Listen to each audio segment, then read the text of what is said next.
নিতে পারি যে হজ যদি আমি আপনি না করি, হজ যদি ফরজ হয়ে থাকে আর আমি আপনি যদি হজ না করি, আল্লাহ রাব্বুল আলামিন আল্লাহ হাবিব সাল্লাল্লাহু আলাইহি ওয়াসাল্লাম বলছেন যেই ব্যক্তির উপরে হজ ফরজ হয়েছে কিন্তু সে হজ আদায় করলো না, তাহলে তার শাস্তি কি? সে কানা ইয়াহুদান আও নাসারা, সে ইহুদি হয়ে মরুক অথবা খ্রিস্টান হয়ে মরুক, আমার কোনো দায়বদ্ধতা নাই। একটু ভালো করে শুনবেন, হজ ফরজ হওয়া সত্ত্বেও যদি হজ আদায় না করেন, তাহলে নবীজি বলছেন যে কানা ইয়াহুদান আও নাসারা, সে ইহুদি হয়ে মরুক অথবা খ্রিস্টান হয়ে মরুক, তাতে আমার কোনো দায়বদ্ধতা নাই। নবীজি তার জন্য সুপারিশ করবেন না। এই জন্য প্রিয় উপস্থিতি, হজ যাদের উপরে ফরজ, অবশ্যই হজ করবার জন্য সেই মনস্থ আপনাকে করতে হবে, নিয়ত করতে হবে যে আল্লাহ বাঁচিয়ে রাখলে আগামীতে আমি হজ আদায় করব। যদি এর মধ্যে আপনি মৃত্যুবরণ করেন, তাহলে সহি নিয়তের কারণে আল্লাহ রাব্বুল আলামিন আপনাকে ওই হজ না আদায় করার কারণে যে পাপ হতো, সেই পাপ থেকে আল্লাহ পাক আপনাকে রেহাই দিবেন। কিন্তু আপনি হজও করলেন না, নিয়তও করলেন না, তাহলে না করারও গুনাহ, এবং যে নিয়ত করলেন না তার জন্য আপনি একটা ব্যর্থ মানুষ, ব্যর্থ উম্মত, ব্যর্থ বান্দা। এই জন্য মুহতারাম হাজিরিন, হজ ইসলামের পঞ্চস্তম্ভের মধ্যে একটি স্তম্ভ। এই হজকে যদি অস্বীকার করে সে কাফের হয়।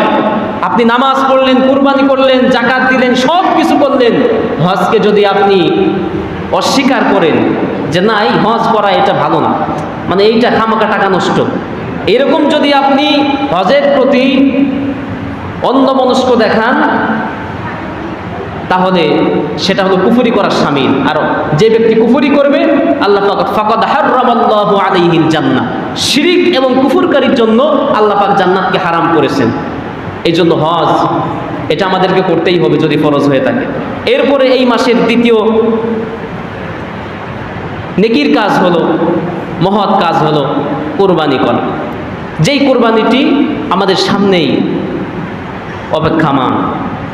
তো কোরবানি করার জন্য আমরা সবাই জানি যে কোরবানির জন্য একটি ভালো পশু, যেই পশুটি নাদুস নুদুস হবে, দেখতে সুন্দর হবে, মানুষের দৃষ্টি আকর্ষণ করবে, কত সুন্দর পশু, যেই পশুটি দেখতে ভালো, যেই পশুটি মানুষের দৃষ্টি আকর্ষণ করে হৃদয়কে কেড়ে নেয়, এই ধরনের পশু কোরবানি করা হলো সর্বোত্তম। নবীজি সাল্লাল্লাহু আলাইহি ওয়াসাল্লাম বলছেন, হাদিসের মধ্যে আসছে কাবাসাইনি, যে আল্লাহর নবী যেই দুম্বা বা ভেড়া তিনি কুরবানি করতেন, তার শিং হতো, মানে তিনি শিং বিশিষ্ট দুম্বা বা ভেড়া কুরবানি করতেন। দুই সাইডে দুইটি শিং থাকতো, দেখতে খুব ভালো। শিং থাকলে চেহারা ভালো হয় না? গরু হোক, ছাগল হোক, যদি দুইটা শিং হয় সাইডে, দেখবেন চেহারার পরিবর্তন চলে আসে। পুরুষের যেরকম দাড়ি থাকলে তার চেহারার মধ্যে পরিবর্তন আসে, চেহারায় আলাদা একটা গ্লেজ আসে। কিন্তু যদি দাড়ি না থাকে, যতই ভালো চেহারা হোক, দেখবেন যে এক সময় একে মনে হয় হিন্দুহীন, মানে মুসলমানই মনে হয় না।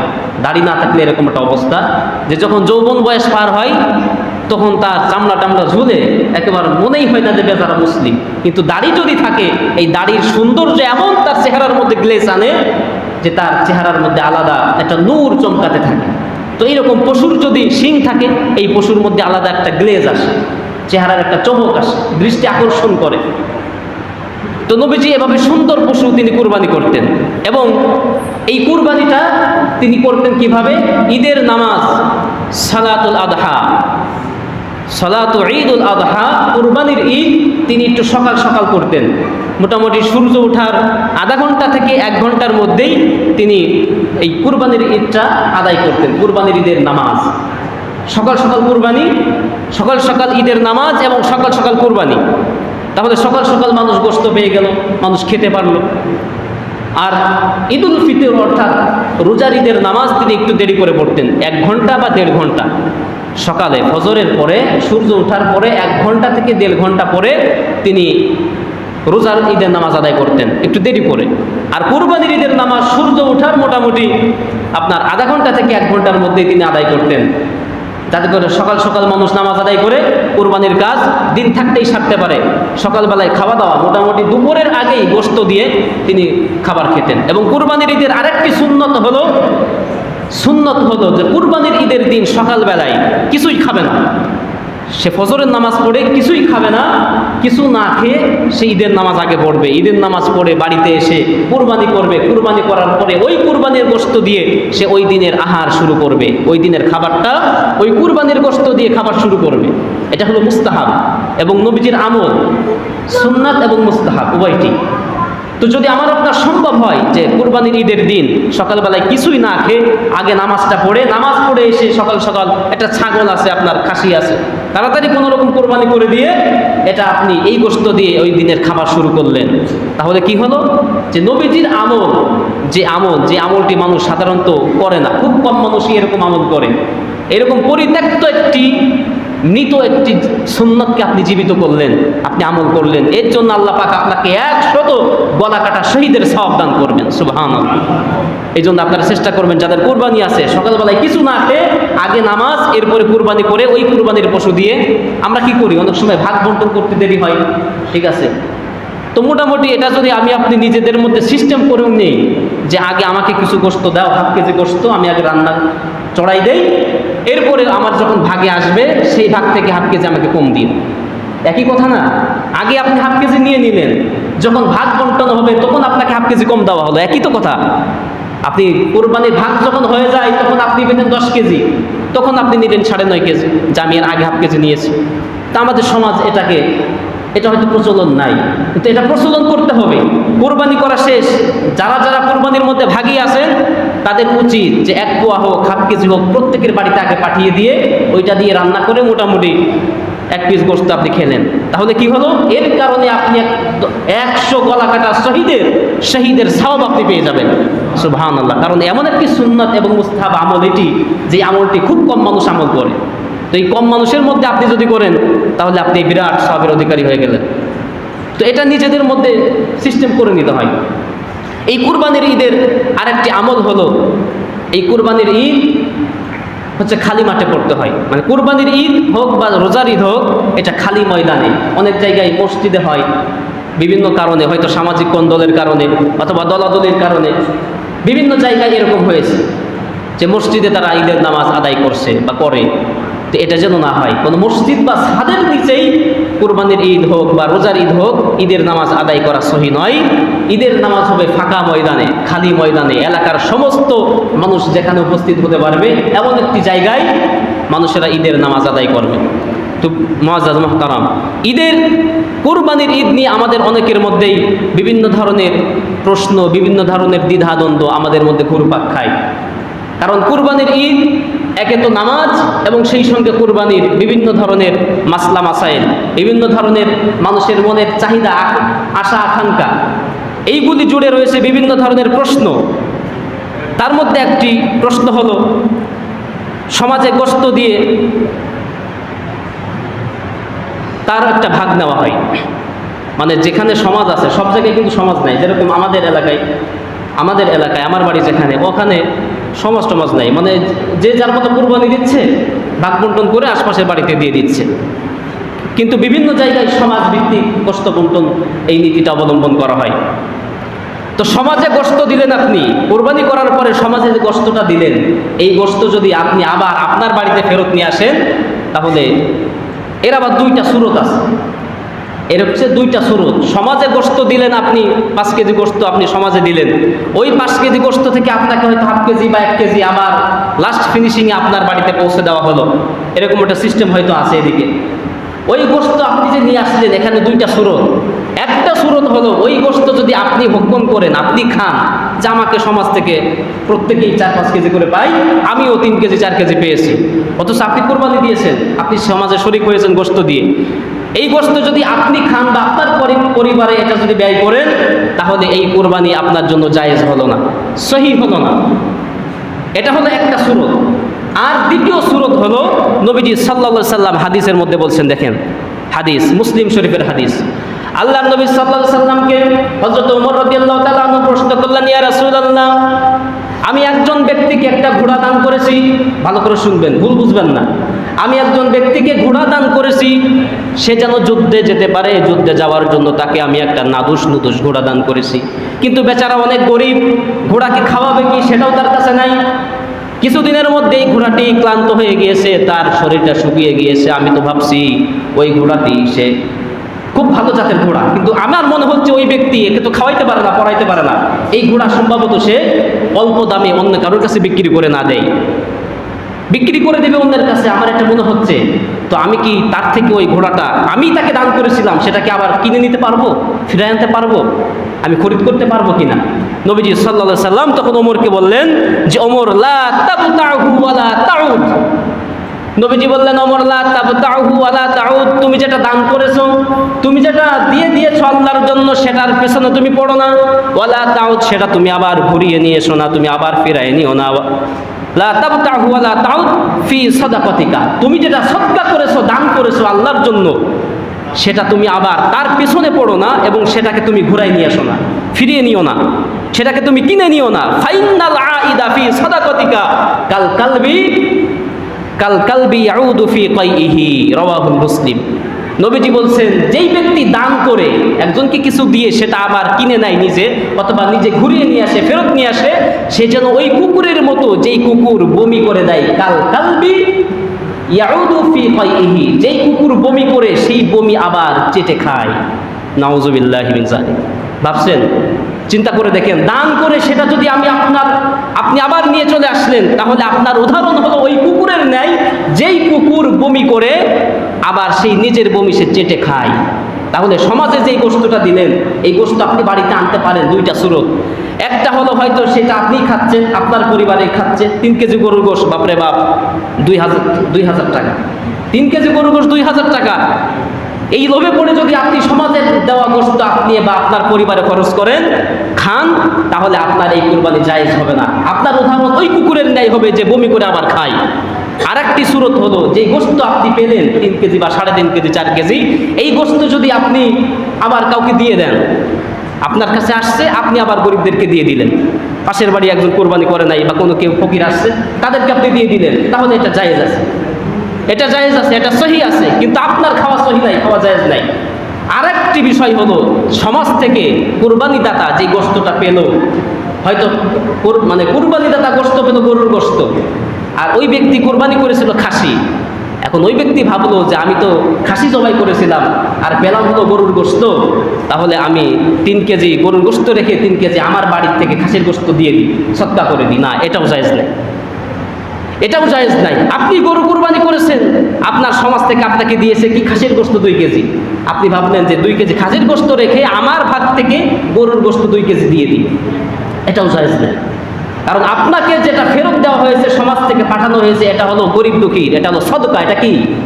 এটা হলো গরিবদের জন্য, সদকার জন্য আপনি দিয়েছেন। এই সদকা আপনি আর গ্রহণ করতে পারেন না। গরুর গোশ পাল্টায় খাসির গোশ রাখবেন, খাসির গোশ পাল্টিয়ে গরুর গোশ রাখবেন, এই সুযোগ নাই। হ্যাঁ, একটা সুযোগ আছে, রাস্তা আছে, ভুল বুঝবেন না। সেই রাস্তাটা কি?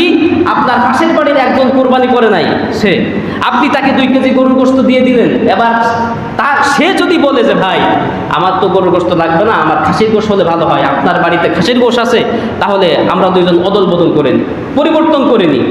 যাকে মালিক বানিয়ে দিলেন, মালিক বানানোর আগে আপনি নিজের থেকে 2 কেজি খাসির গোশ রেখে 2 কেজি গরুর গোশ দিয়ে দিবেন, এটা জায়েজ নাই। কাউকে মালিক বানাতে হবে। সেই ব্যক্তি যদি আপনার থেকে অদল বদল করতে চায়, তাহলে আপনি অদল বদল করতে পারেন, কিন্তু আপনার ইচ্ছা মতো আপনার কাছে 3 কেজি আসছে খাসি, আর খাসি রেখে 3 কেজি গরু দিয়ে দিলেন আপনার ইচ্ছা মতো, এটা আপনি করতে পারবেন না। এই ইখতিয়ার আপনাকে দেওয়া হয় না। এটা হলো এর সমাধান। এখন আপনাদের সমাজে কি প্রচলন আছে আপনারাই ভালো জানেন। যদি এর ব্যতিক্রম কিছু হয়, তাহলে অবশ্যই যেটা বলা হলো এই অনুযায়ী আপনারা কাজ করার চেষ্টা করবেন। কারণ কুরবানি আপনি হয়তো 30,000 টাকা, 25,000 টাকা, 22,000 টাকা দিয়ে শরিক হলেন। এখন সামান্য 3-4 কেজি গোশতের লোভে পড়ে যদি আপনার কুরবানিটাই বাতিল হয়ে যায়, ফাসেদ হয়ে যায়, তাহলে তো আমও গেল, সালাও গেল। তো এই কাজ যেন আমার আপনার দ্বারা না হয়।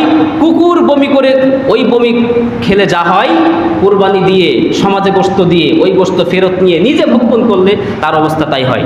দ্বিতীয় কথা হলো, কুরবানির পশু যখন কুরবানি করা হয়, এই কুরবানির পশু দেখবেন অনেক সময় মরে না, এখনো জান বের হয় নাই, কিন্তু কসাই বাবু সে হাত পা কাটার জন্য, রক কাটার জন্য প্রস্তুত। এমনটা হয় না? চামড়া ছিঁড়ার জন্য প্রস্তুত। কারণ এই গরুর কাজ করে আমাকে আরেক জায়গায় যেতে হবে, আরেক জায়গায় কন্ট্যাক্ট করা আছে। তো এরকমটা আপনারা কখনো কসাইদেরকে দিয়ে এই সুযোগ তাদেরকে আপনারা দিবেন না। পশু যতক্ষণ পর্যন্ত নিস্তেজ না হচ্ছে, তার রূহটা একেবারে বের হয়ে না যাচ্ছে, ততক্ষণ পর্যন্ত তার হাতের পায়ের রগ কাটা, গলার একটা যে রগ বেঁধে দেয় মনে হয়, এইরকম সিস্টেম করা সম্পূর্ণ নাজায়েজ, হারাম। এটা হত্যার শামিল হবে। পশু হত্যা করা, জবাই না, হত্যা করা শামিল হয়ে যাবে। দেখুন আল্লাহর নবী সাল্লাল্লাহু আলাইহি ওয়াসাল্লাম কি বলছেন হাদিসের মধ্যে। নবীজি বলছেন, ইন্নাল্লাহা কাতাবাল ইহসান আলা কুল্লি শাইইন, আল্লাহ রাব্বুল আলামিন তোমাদের প্রত্যেকের উপরে, প্রত্যেক বস্তুর উপরে ইহসান করা ফরজ করে দিয়েছেন, অত্যাবশ্যক করে দিয়েছেন। ফাইদা কতালতুম ফাহসিনুল কতলা, সুতরাং তোমরা যখন কাউকে হত্যা করবে, কতল করবে, তাকে ইহসানের সাথে হত্যা করবে। হত্যা করবে যখন, এর দ্বারা উদ্দেশ্য হলো ইসলামের কিছু বিধান আছে, কোরআনের আইন আছে, যেই অপরাধগুলি করলে তাকে হত্যা করা হবে, শিরচ্ছেদ করা হবে, অথবা তাকে মানে পাথর মেরে তাকে হত্যা করা হবে। যেমন জেনা ব্যভিচার করলে, কোনো মানুষকে অন্যায়ভাবে হত্যা করলে তার অপরাধের শাস্তি হলো হত্যার বদলে হত্যা।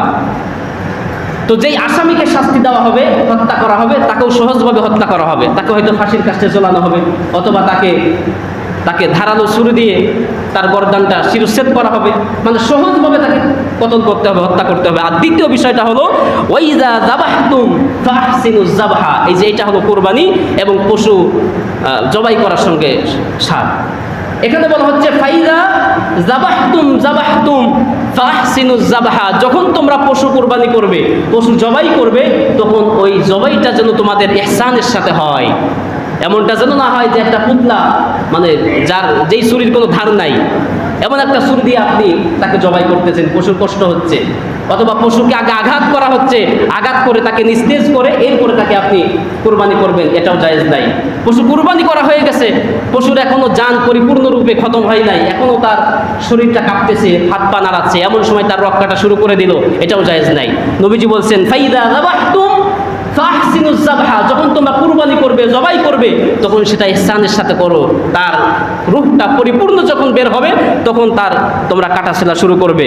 এবং ওয়ালিয়ুহদি আহাদুকুম, যখন তোমরা কুরবানি করবে, তখন তোমাদের ছুরিটাকে খুব ভালোভাবে ধারালো করে নিবে, ছুরিটা ধারালো করে নিবে, যেন পশুর কোনো কষ্ট না হয়। এই জন্য নবীজি বলছেন ইন্নাল্লাহা কাতাবা আলা কুল্লি শাইইন, যে আল্লাহ পাক প্রতিটি বস্তুর উপরে ইহসান করা তোমাদের জন্য ফরজ করেছেন। কুরবানির পশু, তার উপরেও ইহসান করতে হবে। যতক্ষণ পর্যন্ত তার রূহ পরিপূর্ণ বের না হয়, তাকে কাটাছেলা করা যাবে না। তৃতীয় কথা হলো, সম্পূর্ণ আল্লাহ রাব্বুল আলামিন এই যে কুরবানির পশু আমাদের জন্য হালাল। কুরবানির পশু কি হালাল? গরু, ছাগল, মহিষ, দুম্বা ইত্যাদি। তো এই পশুর মধ্যে এমন কিছু অঙ্গ আছে, এমন কিছু জিনিস আছে, সেই জিনিসগুলি আমাদের জন্য খাওয়া হারাম। নবীজি সাল্লাল্লাহু আলাইহি সাল্লাম তিনি কোন হাদিসে 6টি, কোন হাদিসে 7টি, একই কথা। একটা জিনিসকেই তিনি হয়তো দুই ভাগে ভাগ করেছেন, এই জন্য 6টি হয়েছে বা 7টি হয়েছে। যে 7টি বা 6টি জিনিস নবীজি পছন্দ করতেন পশুর, হালাল পশুর। একটা গরু কোরবানি করলেন, জবাই করলেন, সেই পশুর থেকেও 6টি বা 7টি জিনিস তিনি অপছন্দ করতেন, এড়িয়ে চলতেন, খেতেন না। সেই জিনিসগুলি কি? 1 নম্বর হলো প্রবাহিত রক্ত। এই রক্ত তো আমরা এমনিতে অপছন্দ করি, কেউ খাই না এই রক্ত, এটা হলো 1 নম্বর। 2য় নাম্বার এই পশুর অন্ডকোষ। পশুর অন্ডকোষ, ছাগল হোক, গরু হোক, মহিষ হোক আর হাতি হোক, এর অন্ডকোষ আমাদের জন্য হারাম।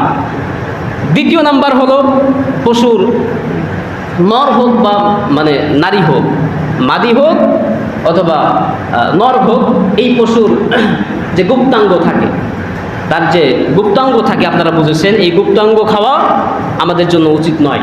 এটা নবী সাল্লাল্লাহু আলাইহি ওয়াসাল্লাম এড়িয়ে চলতেন, এটা তিনি খেতেন না। এবং মাংসের মধ্যে 3য় নাম্বার হলো মাংসের মধ্যে কিছু, আপনার ওই মাংসের মধ্যে, আমি হয়তো অতটা চিনি না এই জিনিসটা, যারা গোশত কাটেন সচরাচর তারাই বুঝবেন, যে এমন কিছু মাংসপেশি থাকে যেটাকে বলা হয় গ্রন্থ মাংসপেশি। এই জিনিসগুলি নবীজি সাল্লাল্লাহু আলাইহি ওয়াসাল্লাম তিনি এড়িয়ে চলতেন, এগুলি তিনি খেতেন না। এবং পশুর চামড়া, এটা তিনি এড়িয়ে চলতেন, পশুর চামড়া খেতেন না। এখন দেখবেন অনেক জায়গায় গরুর মাথার চামড়া এগুলো খাওয়া হয়, এগুলো উচিত না। এতে অত্যন্ত মারাত্মক ধরনের অসুখের মধ্যে পড়ে যাওয়ার একটা সম্ভাবনা আছে মানুষের। এই জন্য গরু হোক আর মহিষ হোক, তার মাথার চামড়া খাওয়ার একটা প্রচলন অনেক এলাকায় আছে, এটা খাওয়া উচিত নয়। তো এইরকম 7টি জিনিস নবীজি সাল্লাল্লাহু আলাইহি ওয়াসাল্লাম। এরপরে পিত্তথলি তিনি খেতেন না, এগুলি তিনি এড়িয়ে চলতেন।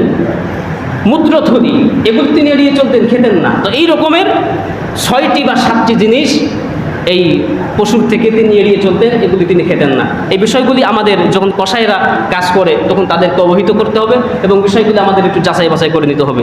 এরপরে চতুর্থ নম্বর কথা হলো বেনামাজির সঙ্গে কোরবানি করা, কোরবানির ভাগ নিলেন।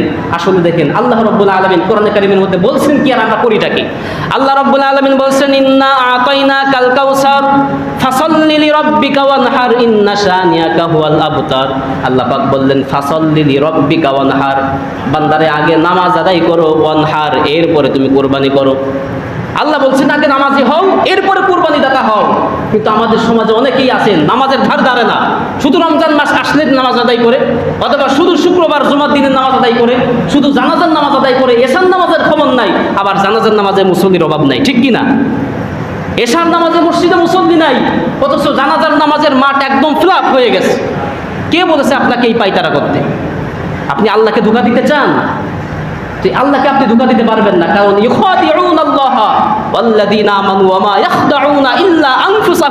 আল্লাহ বলছেন যে ইমানদার এবং আল্লাহকে ধোঁকা দিতে চাই সে ইমানদার, আর আল্লাহকে ধোঁকা দিতে পারে না।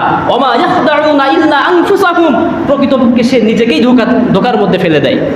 কাজেই আপনার নামাজের খবর নাই, কুরবানি নিয়ে আপনি পাড়াপাড়ি করতেছেন, নামাজের খবর নাই, ফরজ নামাজের খবর নাই, জানাজার নামাজে যাওয়ার জন্য আপনি পায়তারা করতেছেন, পিড়াপিড়ি করতেছেন, এই নামাজের আল্লাহর কাছে কোনো দাম নাই, এই কুরবানির কোনো দাম নাই।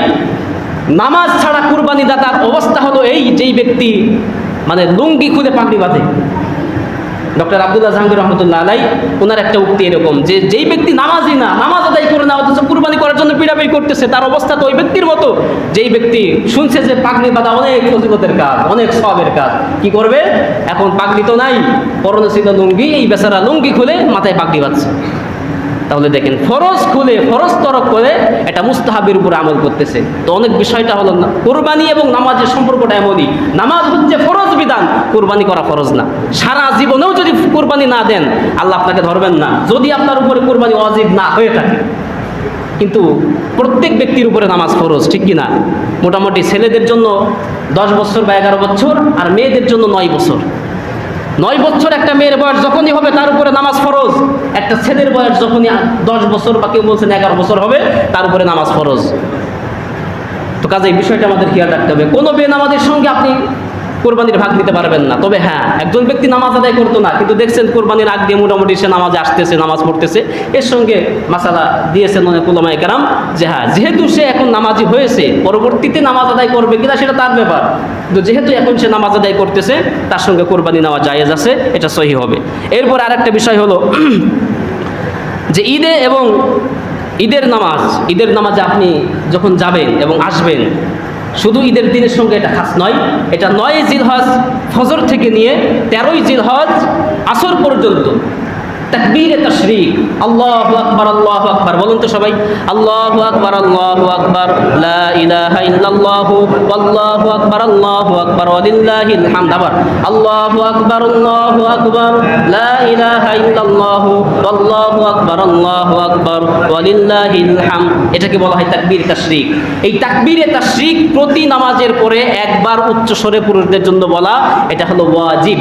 কুরবানি করা যেরকম ওয়াজিব, এই কুরবানির ওয়াজিবের জন্য আপনি 30,000 টাকা দিলেন, আবার কত টেনশন, কার সঙ্গে ভাগ নিব, কোথা থেকে গরু কিনবো, হাটে যাব, কত ঝামেলা পোহালেন, কিন্তু তারপরে কুরবানি করতেছেন। আর এই আল্লাহু আকবার, আল্লাহু আকবার তাকবীরে তাশরিক একবার উচ্চ স্বরে প্রতি নামাজের পরে বলা, এটাও হলো ওয়াজিব, ওই কুরবানি করার মতোই ওয়াজিব।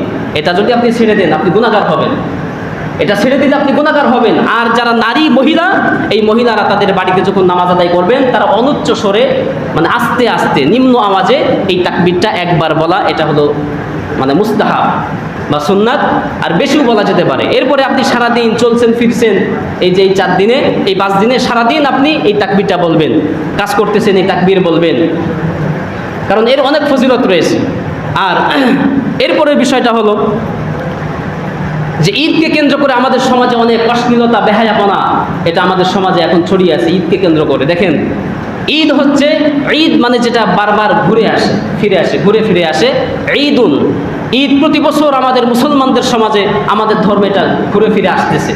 এই ঈদকে কেন্দ্র করে আবার কিছু অসাধু মানুষ তারা বিভিন্ন ধরনের অসৎ ব্যবসা এবং যুবক যুবতীদের মধ্যে, মুসলমানদের মধ্যে অশ্লীলতা, বেহায়াপনা ছড়িয়ে দেওয়ার জন্য তারা পায়তারা করে।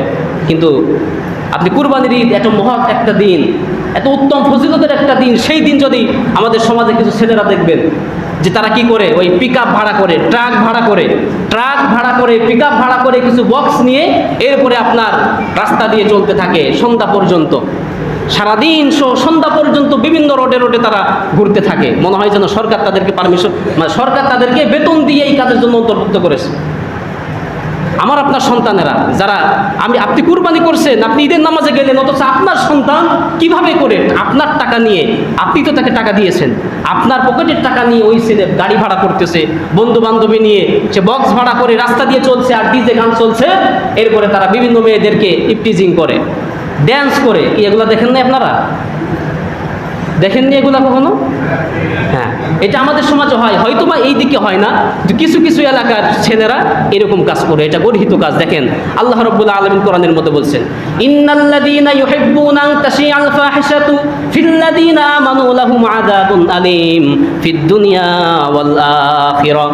যারা সমাজের মধ্যে অশ্লীলতা ছড়িয়ে দিতে চায়, যারা এটা পছন্দ করে সমাজের মানুষ অশ্লীলতা করুক, গান বাজনা করুক, তাদের জন্য দুনিয়া এবং আখিরাত উভয় জাহানে আমি কঠিন শাস্তির ব্যবস্থা করেছি। কঠিন শাস্তি। আপনি মনে করছেন ছেলে ছোট, কেবল এসএসসি পরীক্ষা দিল, এখন ছুটির সময় একটু আনন্দ ফুর্তি করুক না, বয়স হলে তো আর করবে না। না, এইটা চিন্তা আপনি কখনো করবেন না। যেই ছেলে এসএসসি পরীক্ষা দিল, যেই ছেলে জিএসসি পরীক্ষা দিল, 8 বছর মানে ক্লাস 8-এর পরীক্ষা দিল, সে ছেলে ছোট না। আপনার মেয়ে, আপনার ছেলে ক্লাস 8-এ পড়ে, আপনি মনে করছেন ছোট না, ছোট না। আপনাদের সময় হয়তো ছিল, আমাদের যারা বাপ চাচারা আছেন, দাদারা, আপনাদের সময় যেই ছেলেটা, যেই মেয়েটা ক্লাস 8-এ পড়ছে, সে হয়তো ছোট ছিল, কিছুই বোঝে না, খাওয়া দাওয়া আর ঘুম ছাড়া কিছুই বুঝতো না। কিন্তু এখন একটা ছেলে ক্লাস 5-এ পড়ে, ও দুনিয়া সব কিছু বোঝে, আপনার থেকেও ডাবল বোঝে, ঠিক কিনা? কারণ এই যুগের পরিবর্তনের কারণে আমাদের ছেলে মেয়েদের মাইন্ডের মধ্যে এরকম পরিবর্তন আসতেছে। কাজে বিষয়টা আপনারা একটু খেয়াল করবেন যে ছেলেরা যেন কখনো এইরকম গাড়ি টাড়ি ভাড়া করে, গান বাজনা করে এই ধরনের অশ্লীলতা বেহায়াপনার মধ্যে লিপ্ত হতে না পারে। আরেকটি কথা হলো কুরবানি কেন্দ্রিক, যে কুরবানি করতে করতে অনেক সময় দেখবেন জোহরের নামাজ খতম হয়ে গেছে। ব্যক্তি কুরবানি করছে, কুরবানির গোশত বানাতে বানাতে জোহরের নামাজ কখন যে চলে গেছে এটা তার খেয়াল নাই। আল্লাহ রাব্বুল আলামিন কোরআনে কি বলেন দেখেন, সূরা মুনাফিকুন 28 নম্বর পারা। আল্লাহ রাব্বুল আলামিন বলেন, ইয়া আইয়ুহাল্লাযীনা আমানু লা তুলহিকুম আমওয়ালুকুম ওয়ালা আওলাদুকুম আন যিকরিল্লাহ ওয়া মান ইয়াফআল যালিকা ফাউলাইকা হুমুল খাসিরুন। হে ঈমানদারগণ, কারণ কুরবানি যারা করেছে এরা ঈমানদার কিনা? যারা কুরবানি করলো এরা ঈমানদার। এইজন্য আল্লাহ পাক বলছেন, হে ঈমানদারগণ, লা তুলহিকুম আমওয়ালুকুম ওয়ালা আওলাদুকুম, তোমাদের সম্পদ এবং তোমাদের সন্তান সন্ততি যেন তোমাদের ধোঁকার মধ্যে ফেলে না দেয়। আমওয়ালুকুম ওয়ালা আওলাদুকুম আন যিকরিল্লাহ, আমার জিকির থেকে, আমার স্মরণ থেকে যেন তোমাদেরকে গাফেল না রাখে। কুরবানির কাজ করতে করতে, বানাইতে বানাইতে নামাজের কথা স্মরণ নাই। এই যে আল্লাহ পাক বলছেন যে আন যিকরিল্লাহ, আমার জিকির থেকে, আমার স্মরণ থেকে যেন তোমরা গাফেল না হয়ে যাও। এই কাজ করতে করতে যেন নামাজের কথা বলে না যাও। কাজেই এই বিষয়টি আমাদেরকে খেয়াল করতে হবে। কাজ করতে করতে যেন জোহর আসর আমাদের কাজা না হয়। নামাজ আগে, এরপরে নামাজ পড়ে আপনি আবার কুরবানির কাজে শামিল হবেন, এটাই হলো নিয়ম। আরেকটি বিষয়, কুরবানির ঈদকে কেন্দ্র করে নয়, এটা সার্বিকভাবে বলতেছি যে বর্তমান আমরা জানি ফিলিস্তিন এবং ইসরায়েল ইস্যু, এই ফিলিস্তিন ইসরায়েল ইস্যু, ফিলিস্তিনে বসবাস করে কারা? যারা আমাদের রক্তের সঙ্গে যাদের সম্পর্ক, আমাদের ইমানের সঙ্গে যাদের ভ্রাতৃত্ব রয়েছে, সেই মুসলমানেরা ফিলিস্তিনে বসবাস করে, আর তাদের উপরে আগ্রাসন চালাচ্ছে, বোমা হামলা করতেছে, তাদেরকে নির্দ্বিধায় হত্যা করতেছে, মা বোনদের ইজ্জতকে লুণ্ঠন করতেছে। এরা হচ্ছে ওই অভিশপ্ত ইহুদি। এই ইহুদিদের পণ্য আমাদেরকে বয়কট করে চলতে হবে, ঠিক কিনা? ইহুদিদের রক্ত, মানে মুসলমানদের রক্ত নিয়ে যারা হোলি খেলে, মুসলমানদের শিশুদের বুকের উপরে যারা গুলি চালায়, এই সমস্ত অভিশপ্ত ইহুদিদের পণ্য, সামগ্রিকভাবে তাদের পণ্যকে আমাদের বয়কট করতে হবে। কারণ মুসলমানদের যারা রক্ত ঝরায়, আর তাদের পণ্য, তাদের দেওয়া পেপসি, তাদের দেওয়া কোকা কোলা যদি আপনি খান, অনেকে বলছেন যে এটা পেপসি খাওয়া নয়, শাইখ আহমদুল্লাহ উনিও এই মত পোষণ করেছেন যে এটা পেপসি খাওয়া নয়, এটা মুসলমানের রক্ত খাওয়ার মতো শামিল। নাউজুবিল্লাহি মিন যালিক। কাজেই পেপসি, কোকা কোলা, স্প্রাইট, এই যে পণ্যগুলি, এই যে কোমল পানীয়গুলি, এগুলি আমাদের এড়িয়ে চলা উচিত। দেশীয় যে পণ্যগুলি আছে এগুলি আপনি খাবো। এবং যারা দোকানদার আছেন, এখানে বিভিন্ন ব্যবসায়ীরা আছেন, তাদের প্রতি আমার আহ্বান যে ভাই, কোকা কোলা আপনার দোকানে বিক্রি করবেন না, কোকা কোলা যদি আপনি বিক্রি না করেন তাহলে আপনার দোকানে আপনার যে ধস নামবে এমনটি নয়। কোকা কোলা বিক্রি করবেন না, এটা সম্পূর্ণরূপে হারাম। বিড়ি সিগারেট মদ গাঁজা বিক্রি করা যেরকম হারাম, ইহুদিদের পণ্য বিক্রি করাও স্পষ্ট হারাম। এই কাজ থেকে আপনি দূরে থাকবো। শেষ কথা, কুরবানি সংক্রান্ত শেষ কথা, যে অনেকেই দেখবেন ভাগে যারা কুরবানি করেন, এই ভাগী কুরবানিদের মধ্যে মনে করেন 5 জন আপনারা ভাগ নিলেন। 5 জন ব্যক্তি ভাগ নেওয়ার পরে কি হলো, এক ব্যক্তির বাড়িতে হয়তো গরুটা লালিত পালিত হচ্ছে বা মহিষ লালিত পালিত হচ্ছে, ওই ব্যক্তি বলতেছে ভাই কোরবানির আগেই যে আমার বাড়িতে অনেক কষ্ট করে গরুটা লালন পালন করলাম, আমার একটা ঠ্যাং আমাকে দিও। কি দিও? একটা ঠ্যাং দিও। কোন একটা গরুর ঠ্যাং কয়টা হয়? 4টা। কোরবানি দিচ্ছে কয়জন? 5 জনই ধরেন, 7 জন বাদই দিলাম, 5 জনই ধরেন। এখন আপনি একটা দাবি করে বসছেন, বাকি 3 জনকে, বাকি 4 জনকে কি দিবেন? 4 জনে 4টা নিলেন, আর একজন ব্যক্তি সে কি আল্লাহ আল্লাহ জিকির করবে না বাজার থেকে মুরগির ঠ্যাং এনে দিবেন? বিষয়টা একটু বোঝা। আর যদি 7 জনে কোরবানি করেন, 4 জনে 4টা ঠ্যাং দিলেন, আর 3 জন কি আঙ্গুল চুষবে? কারণ ঠ্যাংয়ের মতো জিনিস আমরা কেউ ছাড়তে চাই না। যদি আপনার গায়ে একটু ঠ্যাং লাগে আর বেচারা যদি একটু চুমু না খায়, আমরা কি বলি? বলে বেয়াদব। যে পা দিয়ে লাঠি দিল বা পা লাগলো, কিছুই বললো না, এটা সরেও বললো না, বেয়াদব। মানে এইরকম ঠ্যাং আমরা অপছন্দ করি, কিন্তু গরুর ঠ্যাং আমরা সবাই পছন্দ করি। কাজে বিষয়টা ওইভাবে খোলাসা করে বলার হয়তো সময় নাই। তো যারা এইভাবে ভাগে কুরবানি করবেন, আপনারা এই ধরনের মানে কেউ দাবি করবেন না যে ভাই আমাকে একটু ঠ্যাং দিও, একটা ঠ্যাং দিও। অনেকে বলে আমার একটু মানে চর্বি দিও, বা আমাকে গরুর মাথার গোশত দিও। অনেকে মাথার গোশত পছন্দ করে। তো এইরকমটা কেউ দাবি করবেন না, কারণ 4টা ঠ্যাং এক জায়গায় করে, পুরা মাথার গোশত এক জায়গায় করে, এটা আপনার ভাগে যেটা আসবে সেটাই আপনি নেবেন। আপনার ভাগে যদি ঠ্যাংয়ের একটা অংশ পড়ে, 1 কোটি পড়ে, এটাই আপনি দিয়ে সন্তুষ্ট থাকুন। আপনি আবার বাজার থেকে কিনে খেতে পারবেন। কি দরকার আপনার কোরবানির একটা ঠ্যাং নিয়ে পিড়াপিড়ি করার? বিষয়গুলি একটু বোঝার। আর এটা খুব সেন্সিটিভ বিষয়, কারণ কোরবানি সংক্রান্ত বিষয়। আপনার হয়তো 20-22 হাজার 30 হাজার টাকা এখানে একেবারেই পানি হয়ে যেতে পারে। কাজে এই ধরনের দাবি দেওয়া যেন আমাদের মধ্যে না থাকে। আজকে যে বিষয়গুলি নিয়ে আলোচনা করা হলো, আল্লাহ রাব্বুল আলামিন সকল ভুল ভ্রান্তির জন্য মাফ করেন। 3 ভাগে ভাগ করা, 3 ভাগে আল্লাহ পাক সূরা হজ্জের 28 নম্বর আয়াত, হ্যাঁ 3 ভাগ, এক ভাগে সমাজের আয় দিয়ে দাও। যে ভাগটা আপনি সমাজে দিয়ে আসলেন, ওই ভাগ কুরবানি দাতা আর খেতে পারবে না। যদি আপনার বাড়িতে ওই ভাগ পৌঁছানো হয়, ধরেন সমাজে যেই গোশতটা আপনি দিয়ে আসলেন, ওই ভাগ যদি আপনার বাড়িতে আবার 4 কেজি পৌঁছায় দেওয়া হয়, যেটা আপনার ভাগে পড়ছে, ওই গোশত আপনি খেতে পারবেন না। ওই গোশত আপনার তরফ থেকে আবার গরিবদেরকে বন্টন করে দিতে হবে। কোন আত্মীয়ের বাড়ি পাঠালেন, অথবা গরিবদেরকে দান করতে হবে, নিজে খাওয়া যাবে না। তবে হ্যাঁ, আপনি ওই কথাটা একটু ভেঙে বলছিলাম এর আগে, হয়তো ছিলেন না, যে যদি সমাজ থেকে আপনাকে খাসির গোশত দেওয়া হয়, আপনি দিয়েছেন গরু কুরবানি, আপনি মনে করলেন যে তাহলে গরু কুরবানি দিলাম, খাসির গোশত আসছে, 2 কেজি খাসির গোশত রেখে 2 কেজি গরু আমার বাড়ি থেকে দিয়ে দিই, এটাও করতে পারবেন না। জি হ্যাঁ, কি বলেন? ও আচ্ছা আচ্ছা, এটা তো হবে। আজকে একদিনে কি হয় বলেন?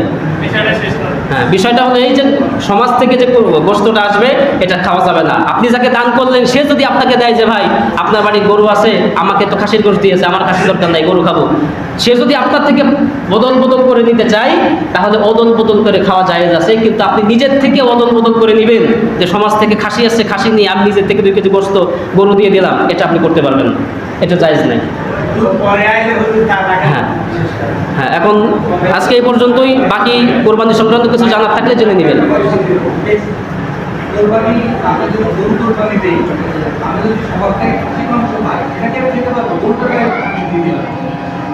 এটা আপনি নিজের থেকে মানে বদল, আমি গরু দিলাম, সবার থেকে দিলাম, গরিব মানুষকে দান করলাম, কিন্তু সবার থেকে ওইটা আপনি নিজে নিজে পাল্টাই নিতে পারবেন না। সমাজ থেকে আপনাকে যে খাসির গোশত দেওয়া হলো, এই গোশতটা আপনি কাউকে বলতে চাচ্ছে আমার গরু আছে কিন্তু খাসি নাই, খাসির গোশত আমার বাড়িতে আসলো, সমাজ থেকে বাড়িতে আসলো, ওটা আমি খাতে থেকে আমার বাড়িতে আসলো। আচ্ছা, আমি এতক্ষণ কি বললাম? আমি তো এটাই বলছি, ওই খাসির গোশত আমি খাতে পারবো না, পারবো না। আপনি গরু ভালো করে বোঝেন আর একটু। আজকে একদিন একটু দেরি হোক, কি হয়েছে?